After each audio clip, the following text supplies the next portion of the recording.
Senator Aceh Haji Sudirman atau popular disapa Haji Umar oleh masyarakat Aceh turut menyikapi kehebohan gebrakan Menteri Agama Fakhru Razi yang berencana mengkaji larangan bagi penggunaan niqab atau cadar dan celana cingklang di kalangan aparatur sipil negara di instansi pemerintah.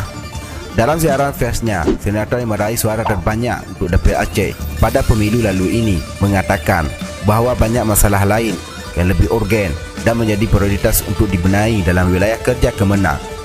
Dilansir dari aceh1.com pada Jumaat 1 November 2019, Haji Umar mengatakan, "Kita berharap Kemenang lebih memfokuskan diri bagi masalah lain yang lebih urgen dan prioritas seperti masalah haji, memperkuat kerukunan umat di Indonesia dan masalah lain yang lebih penting bagi umat."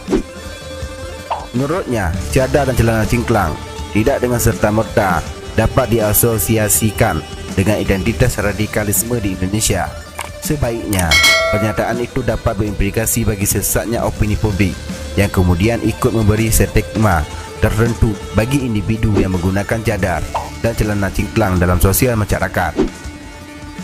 Kata Haji Umar, "Saya rasa radikalisme tidak dapat kemudian diasosiasikan dengan cadar dan celana cingklang, tidak dapat digeneralisir demikian, kerana implikasinya akan luas di masyarakat yang selanjutnya dapat saja membangun opini keliru di publik," kata anggota Komite 4 DPD RI ini.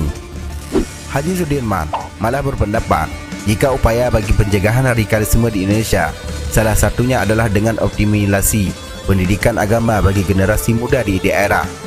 Kondisi pendidikan agama di daerah saat ini dari jenjang dasar hingga menengah atas masih begitu memprihatinkan. Ada banyak sekolah agama di daerah seperti anak tiri dalam pembangunan dan penyediaan infrastruktur dan kualitas layanan belajar mengajar dibandingkan sekolah umum negeri yang di bawah Kementerian Pendidikan. Hal ini penting untuk menjadi catatan perhatian dari Kemenak. Kita berharap Kemenak memberi perhatian bagi optimalisasi pembangunan sarana dan fasilitas pendidikan agama di daerah, karena sejauh ini masih institusi pendidikan agama layaknya anak tiri dalam pembangunan sektor pendidikan di Indonesia, tutup Haji Umar.